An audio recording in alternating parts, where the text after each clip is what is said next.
Thank you for giving me the opportunity to talk today. I found the debates that you have very interesting because it shows that despite some differences between France and Poland, there are a lot of similarities in the ways of approaching the problem. Of course, in France, we have a different energy infrastructure. We have a lot of electric heating. Between 1/3 and 40% of households are heating their homes with electricity. But on the other hand, we have a lot of similarities regarding the debates concerning how we should measure energy poverty, how we can proceed to identify, and finally, what are the solutions to the problem. So what I will talk about today is, first of all, how do we measure, how do we approach this problem of energy poverty in France? Because, what is most known, I think, is the situation or the measurements that exist in England and the definitions that have been used there. And France has defined its own methodology for approaching the problem of energy poverty.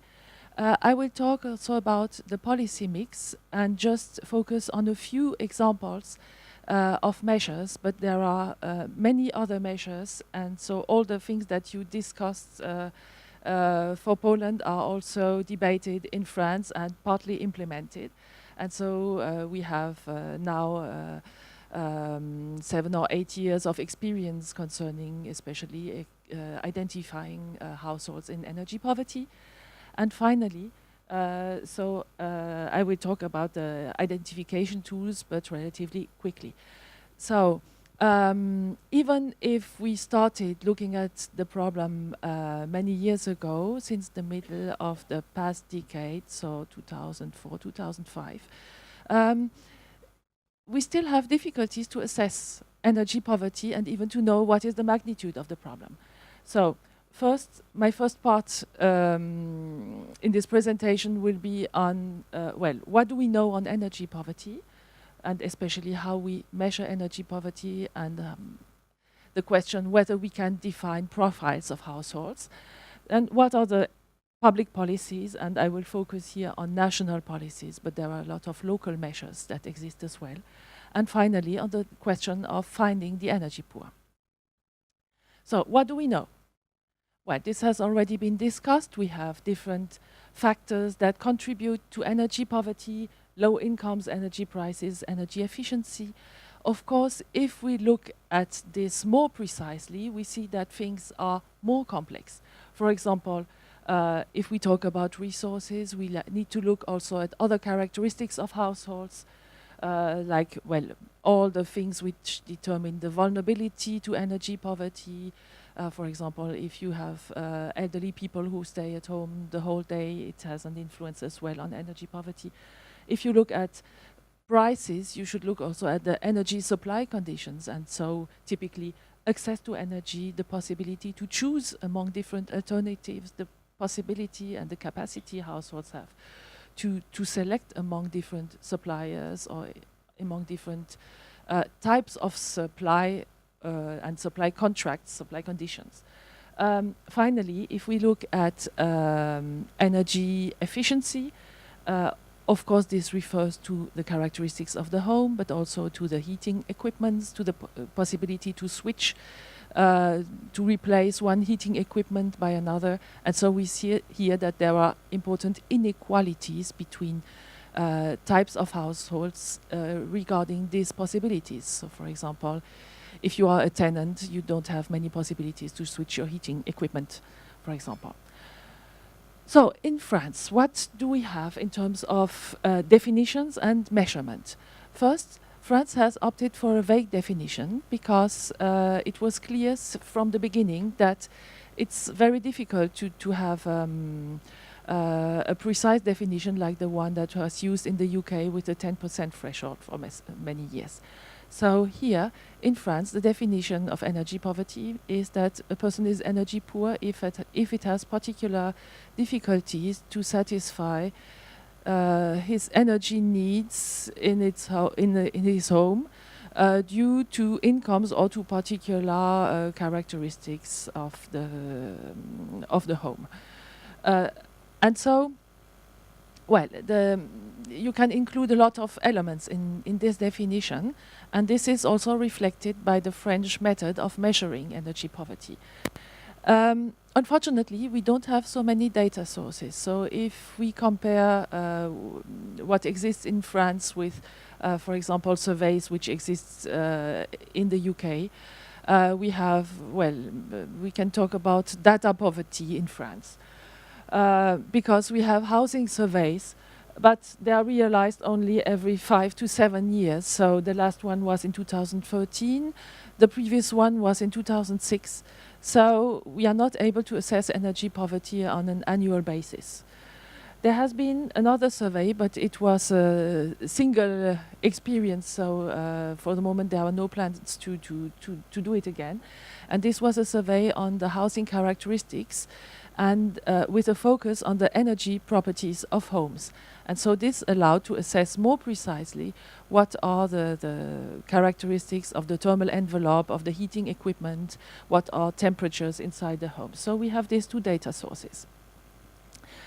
In terms of measurement of energy poverty, the first approach has been to say, okay, we look at the 10% threshold, like in the UK, but we don't have an estimation of the energy needs of the building stock. And so they took actual expenses, which is of course very different, because if you take actual expenses, you do not include in the people who you identify all those people who need to limit their energy consumption. And you will actually include those who consume more than they need. So what is measured is actually different from what is done in the UK. Another indicator, which is also very imperfect, is cold homes. And here we have one question in our housing survey, which is, have you suffered from cold during at least 24 hours during the past winter? And then they ask for different causes of this feeling cold, but it's for 24 hours. So it's, well, but it's the only indicator that we have on cold homes. And finally, there have been attempts to build a low-income, high-cost indicator, but again, based on actual energy expenses. And there is another difference in terms of approach with what is done in England. It's the fact that it's calculated not by consumption unit, but by square meter.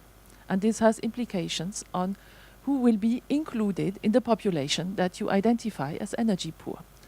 And in particular, if you take an approach like the one in England, where you have where you look at consumption units, it means that you will consider as well the small household, for example, elderly people who are living in large homes. While if you take an approach based on the square meters, then you have less of these elderly people living in large homes and more big families living in smaller homes. There has also been an attempt to include transport, so the mobility needs, because of course for our mobility we need energy, and so this can be another form of energy precariousness. So there has been some work on that. And well, there are projects to work on modeling of energy needs, but for the moment there are no data available. So in this presentation I have at least 3 different versions of the indicators that have been calculated. So don't pay so much attention to the absolute numbers, rather on what you find here in terms of figures. For example, here, this is what we see. If we look at the 10% indicators, you will find many small households and elderly people. And this is what happened when energy poverty was estimated for the first time in 2009. So the first result was the energy poor are the elderly people living in rural areas, in individual houses. And then finally, the other indicator with the expenses per square meter, the low income, high cost, adapted. Here we have larger households. And also we have more people living in urban areas. And so we see that finally the population that we identify through different measures depends on how we build the indicators. This is, well, and again, we have different estimations, and this is due to the fact that the National Statistical Office has modified its estimation of incomes in 2016. So a first version of the data had underestimated the incomes of people. And so finally, this is why you have these differences in terms of number of households. So this is due to the Statistical Office, which is constantly improving its data.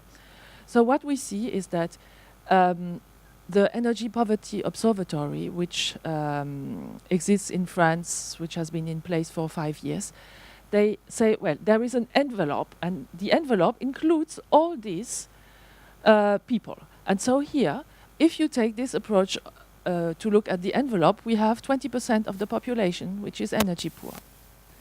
On the other hand, what they say, there is a core.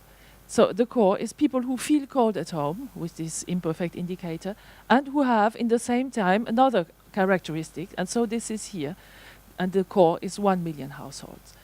So again, well, it's we see that there is still no consensus on what we should use to measure precisely energy poverty given these imperfect indicators and all the methodological difficulties. There is another work which has been recently published and which is based on the other survey, which is the Phoebus survey, which analyzed the energy performances of homes. And this has been published in Energy Policy. Well, they use again the low income, high cost indicator based on expenses. And what they found is that 12.1% of French people are energy poor, of French households. And what I found interesting is that they tried to identify clusters of households, and so it becomes possible to characterize people who are energy poor. Well, concerning public policies, they have been developed relatively early.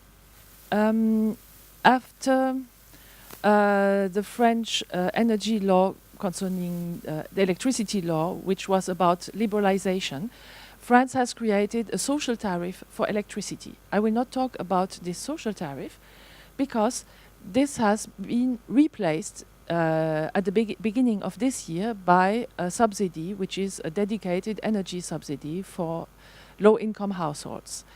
Well, creating a social tariff has been relatively difficult, and in particular, it has been difficult to reach the households who are energy poor. I will talk about social support, which is the energy subsidy, which has been which is being developed now on the French territory, after a first phase where they tried to implement it over 4 départements. Départements are territorial units in France, and we have the territory is split in 100 départements, and so they took 4 départements to test the energy subsidies, so which is called the energy check.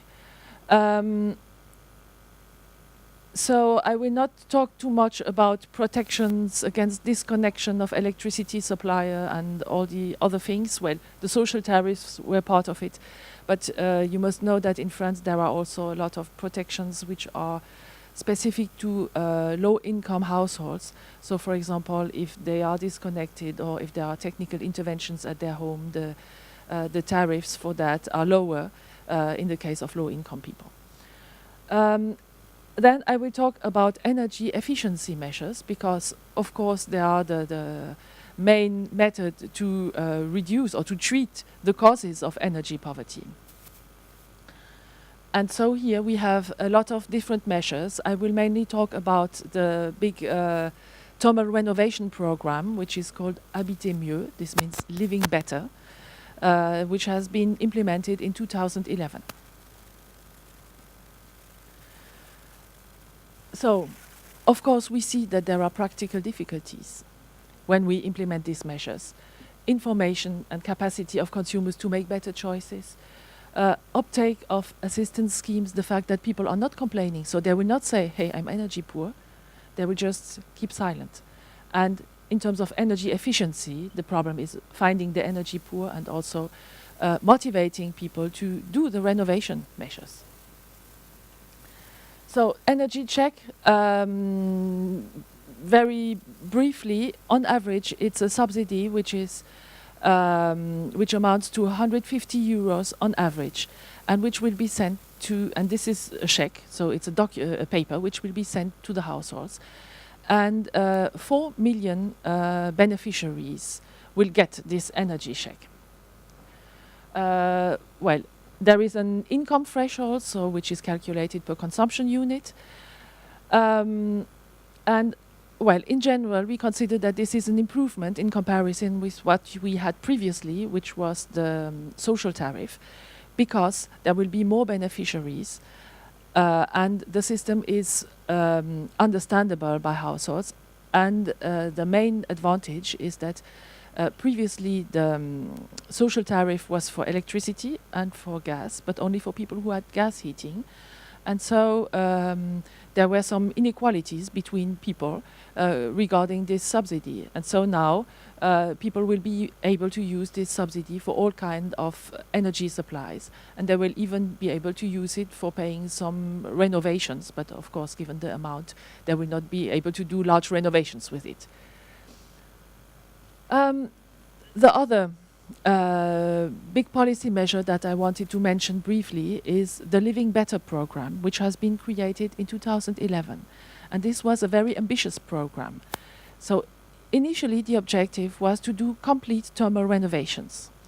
And here the idea was to say, okay, it's not a good idea to do just a small improvement in a home. We need to do to renovate the complete building, else we will lose some efficiency and, well, it's suboptimal.